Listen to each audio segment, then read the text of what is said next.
네, 안녕하세요. 오늘은 또 그 새로운 번역 기법을 소개하려고 하는데요. 그 핵심이 뭐냐면 지문의 동사 부분을 넓게 보는 번역 방식입니다. 그래서 한글 문장의 끝부분이 영어 동사인데 끝부분의 단어를 하나만 보는 것이 아니라 하나 또는 두 개, 세 개까지도 연결해서 하나의 동사로 번역해보는 기법입니다. 예를 들면 뭐 퇴보를 초래하다 이렇게 할 때 초래하다는 cause고 퇴보는 뭐 setback이니까 cause a setback 이렇게 할 수도 있지만 그 뭐 관계의 퇴보를 초래하다 이런 문장이라면 관계를 좋게 하는 게 아니고 안 좋게 하는 거죠. 그러니까 그럴 때 쓰는 단어들이 뭐 undermine이라든가 이런 단어로 번역해보는 그런 기법 소개하겠습니다. 네, 그럼 자료 공유하면서 시작하겠습니다. 네, 자료 공유됐죠? 네, 그래서 한글 지문 동사의 범위를 넓게 보기 이런 건데요. 네, 여기 지문 동사의 범위를 넓게 보기입니다. 그래서 차별화된 번역을 하기 위한 저만의 방법이죠. 왜냐하면은 누구든지 1번처럼 그의 명예가 실추되었다고 하면 명예가 실추되었다고 명예를 주어로 실추되었다를 동사로 번역하겠죠. 제가 이렇게 번역하는 것에 계속 초점을 맞추는 것은 4차 혁명 시대이기 때문에 그렇습니다. 저는 3차 혁명 시대에도 통번역을 했습니다. 그때는 이런 것들이 별로 중요하지 않았어요. 근데 뭐 받아쓰기를 해도 괜찮았고 다 괜찮았는데 이제 뭐 문법적으로 오류가 없고 지문의 의미만 정확하게 전달이 된다면 근데 4차 혁명 시대에는 경쟁자가 너무 많죠. 그래서 그 항상 생각나는 게 유발 하라리 교수 이스라엘 대학교의 그 호모 사피엔스의 저자 4차 혁명 시대에 어떻게 대처할 것인가라는 그런 이제 취지인데 그 책에서 보면 끝단어 끝부분에 딱 두 단어 준다고 했습니다. 뭐 들어보셨나요? 하여튼 읽어보면 앞에 쭉 읽다가 끝단어 끝부분에가 뭐냐면 4차 혁명 시대에서 생존하려는 직업은 크리에이티비티, 창의력과 인사이트, 통찰력이 있어야 된다. 그 두 가지가 있는 직업은 살아남는다고 했습니다. 그래서 그것을 굉장히 중요하게 생각하고 있고, 그래서 어떻게 하면 통번역을 좀 창의성을 더해서 할 수 있나를 맨날 고민하고 있습니다. 네, 그 중에 하나 소개하겠습니다. 그래서 그의 명예가 실추되었다고 하면 대부분은 끊겠죠. 여기서 명예가 실추되었다. 그러면은 his 명예라는 게 뭐 honor, grace 이런 게 다 있죠. 그러면은 grace, 뭐 honor, is lost를 쓸 수도 있는데 grace랑 짝꿍 단어는 tarnished라는 단어가 있습니다. 네. 근데 이제 어떻게 차별화를 시키냐면 명예가 실추되었다는 이 명사가 들어간 것까지 같이 번역을 해본다는 거예요. 그래서 그럴 때 힌트는 뭐냐면 요 명사로 쓰였던 것을 동사로 쓰시면 됩니다.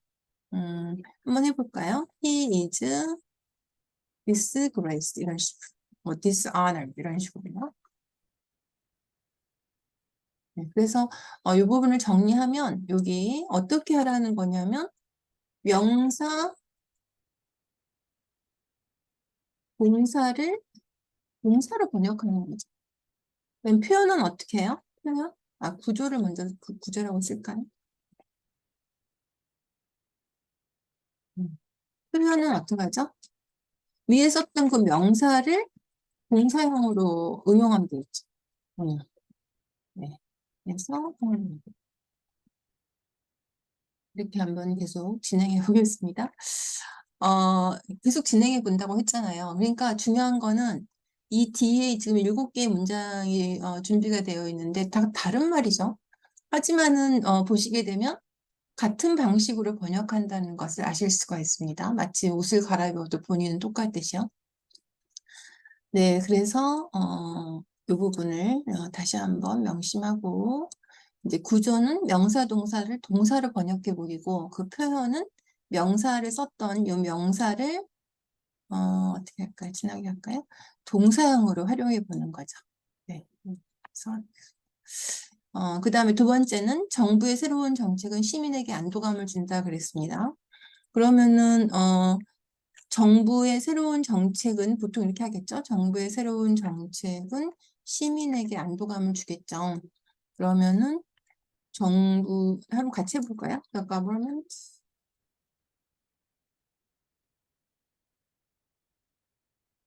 new policy. 그다음에 이제 안도감을 주겠죠. 안도감을 주는 건 gives a relief to citizens 이게 되겠죠. 네, 그러면은 뭐를 지금 의도하는 거냐면 요 안도감을 준다는 거를 한 단어로 해보자는 게 의도죠. 그래서 아까 거기 명사를 동사형으로 응용한다고 했으니까 어떻게 하죠? The government new policy relief란 동사, 명사의 동사형을 쓰시면 되죠? relief, 그죠? citizens. 뭐 이제 뒤에 뭐를 안도감을 주냐고 하면 이제 of 다음에 쓰면 되죠. 또 요 문장은 시민을 주어로 한번 해볼 수도 있습니다. 시민을 주어로. 그러면은 정부의 새로운 정책이겠죠. 차별화시키는 거예요. 누구든지 새로운 정책으로 많이 하니까. 그렇죠? 그 부분이 재밌고 재밌으려면 조금 시간이 걸려요. 네, 그러면은 시리즈는 같을 거고요. 동사 찾기죠. 이거는 그 뭐 긴 부분을 한다는 이유보다도 그 왜냐하면은 문장은 정부의 새로운 정책이었는데 그거를 지금 주어로 안 하고 시민을 주어로 하니까 시민이 안도감을 주는 건 아니잖아요. 그러니까 동사를 찾아내는 훈련을 같이 해보는 겁니다. 제가 쓰는 동안에 시민은 정부의 새로운 정책에 뭘 할까? 주어랑 목적어를 생각하면서 한번 동사를 찾아보세요. government new policy죠. 그러면 시민은 뭐 할까요? 정부는 안도감을 주는데 시민은 이거에 만족하겠죠. 네, 그런 단어를 쓰면 되고 만족이라고 하면 우리가 이제 satisfied가 생각이 나는데 영어에는 이런 단어를 많이 씁니다. 그래서 여러분이 어느 식당에 가시거나 가실 때 서비스가 마음에 안 들어서 화가 난다. angry 이러면 정말 angry한 겁니다. 이럴 때는 unhappy 이런 단어 쓰는 거 꼭 기억하시고요. 왜 근데 물음표는 왜 붙여놨어요? 네, 그 다음에 요거를 한 단어로 써보는 건 또 뭘까요? 뭔가 좋아한다는 뜻이겠죠? 좋아한다. 그러면 like겠죠? 네, like를 쓰자고 수업하진 않을 테니까 favors 같은 단어 쓰면 되겠습니다. 또는 이런 단어 아시나요? gravitate towards. 없으니까. 그러니까 중력이죠. 이런 식으로 중력에 기울어져 가는 거죠. 중력이 당기는 거죠. 네, 이런 단어 쓰시면 되겠습니다. 네. 그다음에 스탑워치를 사용해 일련의 동작에 걸리는 시간을 측정하는데 뭐가 굉장히 많아요. 잘 보시면 뭐가 뭐죠? 뭐가 뭐라는 거죠? 스탑워치가 뭘 하죠? 시간을 측정하네요. 어떤 시간이죠? 시간을 측정하죠. 그러니까 일련의 동작. 그러니까 여기서 군살은 뭐냐면 사용해도 필요 없고 걸리는 것도 필요 없어요. 동작하는 시간을 측정하는 거니까 그렇죠. 네, 그래서 그 군살은 정말 동사가 많습니다. 그럼 한번 써보면 스탑워치를 복수로 쓸 필요 없죠. 왜냐면 스탑워치라는 게 어떤 기능이 있나 그걸 설명하는 거니까 스탑워치. 그 다음에 이제 measures, 그죠? time, for, 뭐 series 또는 wave of actions 이거겠죠. 그럼 지금은 이제 우리가 하고 있는 핵심이 뭐냐면 시간을 측정하다 이거죠. 그러면 뭐죠? 아까 명사를 동사형으로 활용하니까 어떻게 하면 되냐면 stopwatch times 그러면 되죠. 이거하고 action. stopwatch is used to 이렇게 안 한다 이거죠. 틀린 건 아니에요. 하지만 그렇게 똑같은 걸 하고 있으면 안 된다 이거죠. 그다음에 대통령이 관계자로부터 설명을 들었어요. 그러면 대통령이 the president heard, 그죠? explanation 관계자 뭐였죠? 관계자? officials였습니다. 학교 관계자, 병원 관계자. 근데 지금 문제가 뭐냐면 이제 요 설명을 들었다는 걸 한 단어로 해본다는 거잖아요. 그럼 어떻게 하면 돼요? 이거를 뭐를 응용해서 한다고요? 아까 들었던 명사를 응용해서 하면 되죠. 그러면 represent 뭘까요? officials는 뒤에 있겠죠? 대통령이 설명한 건 아니니까 설명을 들었으니까 뭐로 해야 되죠? 수동태로 해야 되죠?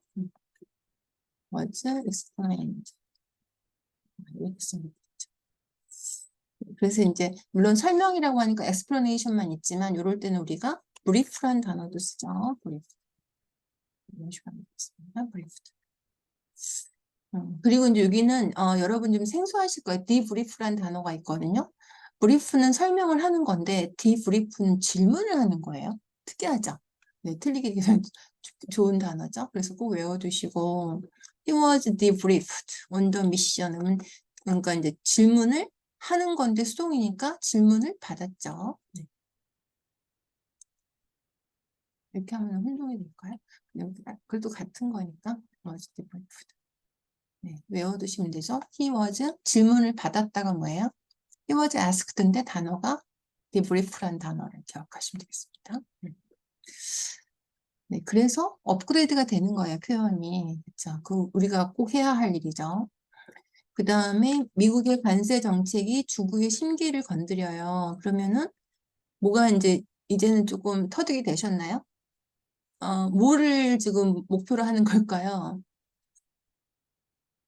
미국의 관세 정책이 중국의 심기를 건드린다는 게 지금 목표물이겠죠. 근데 이 심기를 건드린다는 게 뭐 건드리다, 뭐 터치 이런 게 아니죠.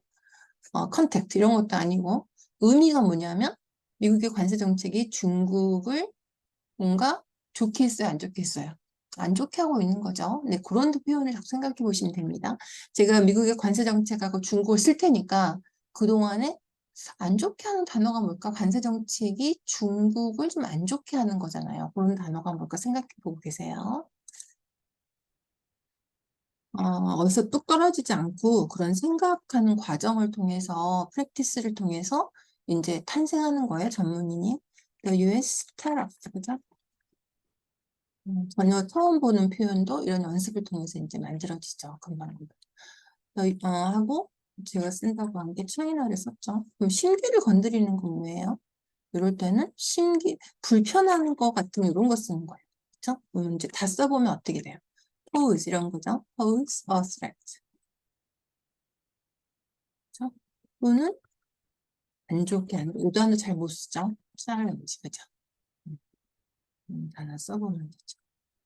그러면은 이제 이걸 한 단어로 쓴다는 게 오늘의 초점이니까 어떻게 해요? yes, tariff, policy, threatened. 그렇게 하면 되겠네요. threatened.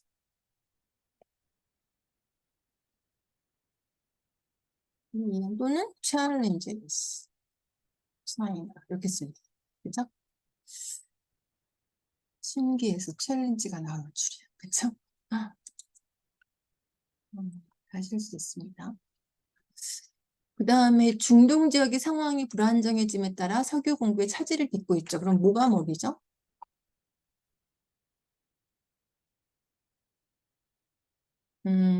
뒤집어야죠. 불안정한 중동 지역이 그거죠. 그죠? 불안정한 중동 지역. 이 상황 같은 거 군살이에요. 시츄에이션 이런 거 쓰지 않습니다. 불안정 중동 지역이 어떻게 됐죠? 빚고 있다 먼저 할까요? 빚고 있다, 차질을 석유 공급, 이거죠. 그러면 이제 불안정한 그 중동 지역이 차질을 빚을 수는 없죠. 그러니까 불안정을 주어로 해야 돼요. 이럴 때는 instability, 이거죠. 이렇게, 그리고 이제 지역인데 에이지아나 아프리카나 이런 데는 그 대륙은 관사를 안 쓰지만 중동은 그 대륙이 아니죠. 그래서 꼭 이렇게 써줘야 합니다. 그러면 이제 차질을 빚고 있죠. 그럼 이제 현재 완료를 해볼까요? Has caused 차질이란 단어를 보면 아까 뭐 제가 서두에서 setback이라는 단어를 썼는데 우리가 또 뭐 공급망에 차질을 빚다든가 이번에 팬데믹이 오면서 그런 얘기 참 많이 해서 공급망도 그래요. 그럴 땐 disruption을 엄청 썼습니다. setback을 안 써요. 공급망도 그렇죠. 망하면은 인맥 이런 거 무슨 연락망 이런 네트워크죠. 근데 공급망은 어떻게 쓰죠? change라는 단어를 씁니다. 외워야 돼요. 공급망이라는 게 뭐냐면 어떤 이 연락망처럼 이렇게 연결되는 게 아니고 중국에서 뭘 만들면 중국에서 뭐 한국까지는 누가 가지고 오고 한국에서 뭐 대서양까지는 누가 가지고 이렇게 체인이 이루어지죠. 그래서 이것도 외워두셔야 돼요. 그러니까 이런 것들이 이제 신조어인데 그래서 끊임없이 저만 그런 게 아니고 통번역사들은 새로운 용어 체크하고 암기하고 메타버스 나오면 또 새로운 용어 체크하고 암기하고 그런 게 일상사일 수밖에 없죠. 네, 그래서 요 setback하고 disruption 차이점 뭐냐면 이제 저가 간단히 설명해 드릴 테니까 그걸 참고해서 영영사전을 꼭 보시고 예문을 확인해 보시면 돼요. setback은 보통 difficulty, 어려운 점, 뭐가 이렇게 suffering 같은 거, 그죠? 이런 거고 disruption은 평상시처럼 못하는 거예요. abnormal. 평상시 같으면은 그 석유 공급을 할 수 있죠. 근데 지금은 못하죠. 그러니까 좀 비정상적으로 간다는 요게 강합니다. abnormal 같은. 찾아보세요. 그래서 여기 보시면은 caused 여기서는 그 abnormal이죠. 그러니까 disruption을 해야겠죠. 하나도 쓸 수 있고 뭐 복수도 할 수 있고. 그 다음에 setback은 in을 써야 되는데 그건 to를 씁니다. 전치사가 짝꿍이 있어요. 언제까지가 마감 기일이다. 그럼 데드라인 뭐죠? 그 번역물에 대한 마감 기일은 언제까지다. 데드라인.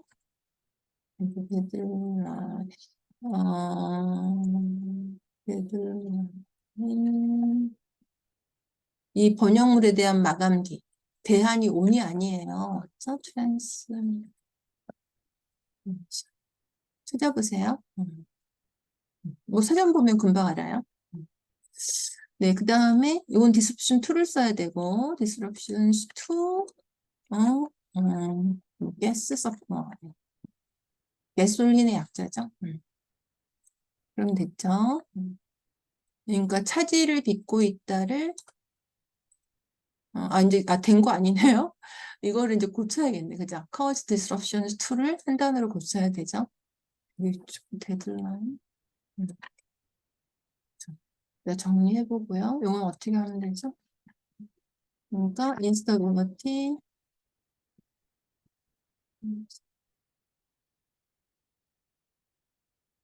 뭐가 틀렸죠?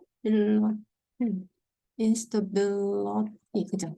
그러니까 대문자를 꼭 쓰셔야 되고 여러분이 이제 어떤 번역하기 위해서 그 테스트를 받잖아요. 샘플 번역을 보내고 그러면 이제 받고 점수를 매기겠죠. 이런 거 다 0.5점 이런 거 끊임없이 감점되는 대상입니다. has caused disruption들을 한 단어로 has disrupted 이렇게 하면 되겠지. 그럼 이제 마지막 문장입니다. 실생활의 변화로 의약예품의 개념이 재정립돼야 된대요. 뭐가 뭐죠? 실생활의 변화로 그러면 실생활 변화 영어로 뭐죠? 순서가 뒤집기죠. 변화된 실생활 이렇게 그렇죠. 그다음에 개념 재정립 개념 뭐의 개념이에요? 의약 외품이죠. 의약 외품이 뭐냐면 약의 의잖아요. 그 외에 그러니까 의약이라고 약이라고 하면 메디슨이나 뭐 드러그 이런 거 쓸 텐데 요거는 그거 외에 이제 치료나 여러 가지 많죠. 뭐 안마기기부터 시작해서 그런 것들을 가리킵니다. 그러니까 이제 예전에는 의약 외품에 들어가지 않았던 품목들이 이제 실생활이 바뀌니까 좀 더 추가가 되기도 하고 이런 것들을 말하는 거죠. 그래서 개념, 그다음에 의약외품. 그래서 이제 변화된 실생활 그럼 영어로 뭐죠? 뭐 change, 그쵸? 또는 뭐 shifting 이런 표현 아시죠? shifting. 그다음에 실생활의 real life는 아니잖아요. 여기서는 뭘까요? 우리가 이제 생활이 변하니까 라이프 스타일 이런 거 쓰면 되겠다. 라이프 스타일. 뭐 뒤에다가 뭐 behavior를 쓰든지, 그죠? 또는 뭐 트렌드 이런 거 쓰면 안 쓰셔도 되고 이런 것들이 그럼 뭐죠? 이제 뭐뭐 해야 되는데 체인징이 슈드하진 않잖아요. 그러니까 이럴 때는 되어야 한다가 뭐가 어떤 단어가 필요하죠? 동사가 뭐 정부는 뭐 해야 된다는 슈드가 가능한데 여기서는 require이라는 단어를 써야 됩니다. require. 그다음에 재정립 그러면 뭐 establishment겠죠.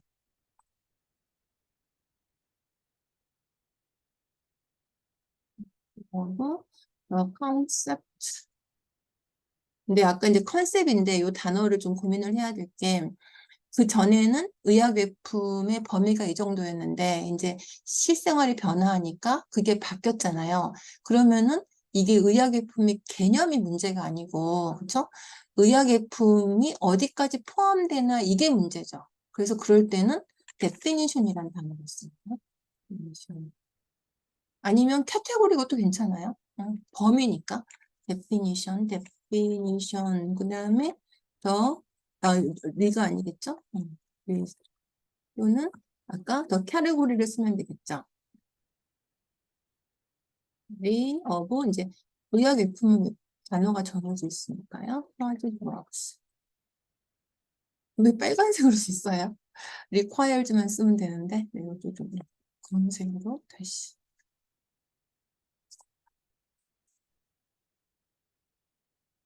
알겠어요?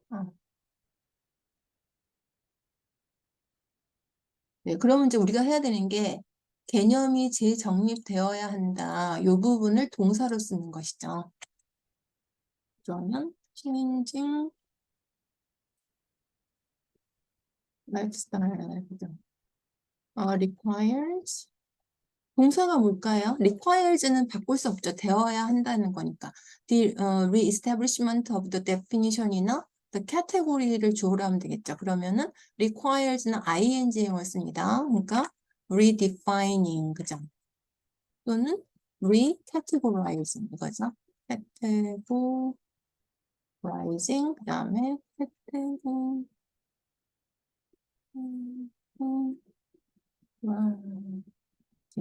네, 이게 많이 안 쓰이는 단어는 이렇게 하면 이거를 하이퍼를 쳐주면 되죠. categorizing. 네. 그 다음에 quasi drugs. 네, 정리. 네, 이거 됐네요.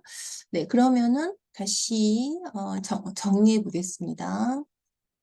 한 글자면 동사의 범위를 넓게 보는 건데, 이제 구조는 어떻게 짜냐면, 명사, 동사를 동사로 짜고, 표현은 위에 썼던 명사의 동사형을 응용해서 해보는 거죠. 그래서 명의가 실추되었다는 걸 동사를 이렇게 썼고, 그죠? 그 다음에 안도감을 준다는 거를, 어, 이렇게 해서 동사를 썼다는 걸 연결할까요? 안도감을 준다는 것을 이렇게 쓴 거죠. 이렇게 썼고, 그 다음에 요 명사를 가지고, 그 다음에 이제 시티즌즈를 주어로 하면 이런 단어들이 필요했다. 이거죠. 이거는 이제 단어 암기하시라고 소개해드린 거고요. 이걸로 할까요? 네. 그 다음에, 이거는 군사를 뺐고, 시간을 측정한다는 것에 명사를 활용해서 동사로 썼습니다. 그 다음에 설명을 들었다도 이렇게 썼는데 이걸 이런 식으로 바꿨죠. 물론 officials를 주어로 하면 능동형이 되겠죠. 그다음에 be brief는 ask라는 단어니까 암기하시고 그다음에 심계를 건드린다는 건 리터럴하게 하시는 게 아니라 이렇게 썼고 to를 써야 되겠네요. to. 그래서 한 단어로 당연히 이런 단어 썼죠. 네, 그다음에 중동 지역에 상황이 불안정해진 건 뒤집기해서 불안정 중동 지역이 빚는다 차질을 해서 차질을 빚고 있다는 단어를 한 단어로 이렇게 썼습니다. 요거는 찾아보시면 폴이에요. 우리가 뭐뭐에 관한 게 많기 때문에 언을 많이 쓰는데 어부도 많고 그죠? 뭐뭐에 관한 이해, 지식 다 어부예요. knowledge of, understanding of, 뭐뭐에 관한 운영, management of 또 많고 이런 전치사 뭐에 관한 수요, demand for 다 암기하셔야 됩니다. 그 다음에 요 차이점, 요거는 어려움이고, 요거는 평상시랑 다른 점 얘기하는 거고, 망도 이런 게 있다는 것도. 그다음에 개념이 재정립되어야 한다는 거 require이었고 그다음에 redefining이나 recategorizing을 썼습니다. 네, 그렇게 오늘 정리가 됐습니다. 네, 오늘 그 제가 소개해드린 방식은 그 동사 끝부분을 넓게 보자는 건데, 이제 정말 빙산의 일각이죠. 그래서 앞으로도 여러 또 다른 질문을 말씀드리지만, 어, 것만 다른 거 소개해 드리겠고, 제일 중요한 거는 항상 여러분이 이제 지금까지, 제가 영상을 몇 개 올렸는데, 여러 가지 기법을 소개를 해드렸습니다. 근데, 중요했던 건 우리가 뭐가 어렵고 이러면은 어떡하지가 많이 나오거든요. how. 근데 how로는 답을 찾을 수가 없어요. 그래서 항상 지문의 질문에서 뭐가 뭐를 묻고, how 대신에 why를 물어보셔야 됩니다. why, 왜. 뭐가 뭘, 왜, 뭐 하기 위해서 이렇게 질문하시면서 연습하셔서 재미있는 통번역 공부가 터득되는 그날이 빨리 오시기를 바라면서 오늘은 여기까지 하겠습니다. 감사합니다.